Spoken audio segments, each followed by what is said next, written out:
Magandang araw mga ka-good vibes, panibagong araw, panibagong kwento. Ari nga't dinayo pa tayo ng ating mga kaibigan na matagal na tayong hindi nakikita. Kaya naman ngayong araw ay pagluluto natin sila na medyo masarap-sarap na ulam. Char. Siguro po ay nahuhulaan nyo na kung ano iluluto natin. And for today's ulam nga magluluto tayo ng pochero. Aba ginugil pa ni Ina Magenda kung paano ba magluto nito. Buti na lang talaga at naglagay pa ako ng ilaw dito, mas lumiwanag dito sa ating lutuan. At eto nga, mamoy na lang ang ating ilulutong pochero ngayon. Dapat nga tilapia yan, kaso nakita ko yung mga tilapia do, mga nakalutang na ayoko naman nun, kaya naman magmamoy na lang tayo. Habang nga po tayo nagigisa dyan, nakikipagtsikahan pa ako sa ating mga kaibigan na dumayo. Masarap din talaga sa pakiramdam na may mga kaibigan hindi ka nalilimutan at handa kang dayuhin kahit malayo ka pa sa kanila. Matagal din kasi kami nagsama-sama dahil halos 10 taong kami magkakasama sa loob ng company. Kaya naman kulang talaga yung maghapong yan sa kwentuhan at nabitin pa nga. Sa sobrang pagkukwentuhan namin, inabot na sila ng hapon sa pag-uwi, Diyos ko day. Alam nyo po ba yung mga kaibigan ko yan, hindi talaga kami araw-araw nag-chat pero nagulat ako, bumulaga na lang nandito na daw sila sa tapat ng bahay namin, charot. Nakakataba lang talaga sa puso, kagaya ng taba na pinipirito ko, char.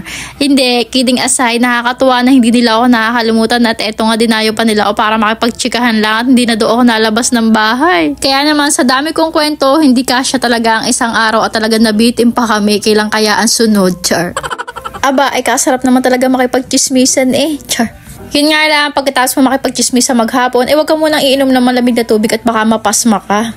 Chika ko talaang din to. Etong mga kaibigan to, masasabi kong solid din na mga kaibigan ko. Dahil yung mga panahon talagang wala ako. Talaga naman naghahagilap ako lagi ng pambili ng gatas ni Brent. Sila lang talaga natatakbuhan ko. At mga dalaga pa sila noon. Kumbaga wala pa silang iniintinding pamilya. Kaya naman marami pa silang pera. O di utangan ko. Char. Blessing din talaga sa'yo kapag may mga kaibigan kang handa-kang damayin sa oras ng kalungkutan at kagipitan. Ganun. Sabi nga nila, iba't ibang uri ng kaibigan. May kaibigan kasama mo lang sa kasayahan. May kaibigan kapag likod mo, sisiraan ka, at may kaibigan naman masasabi mong tunay mong kaibigan at pwede mong pagkatiwalaan. O ayan nga, taluto na ang ating masarap na ulam. Ito nga, pinauna na namin ng mga batang kumain.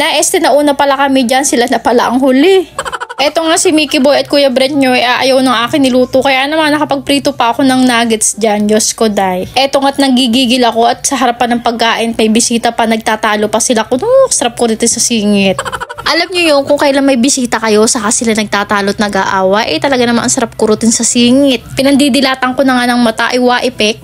Pasalamat talaga kayo at may mga bisita tayo, kung hindi napagdali na, char. Eto nga ang BBC yan namin, comfortable na makipaglaro sa mga Kuya Brent niya kahit mga lalaki, abay game na game din. O siya, paano hanggang sa susunod na mini vlogs na uli. Bye!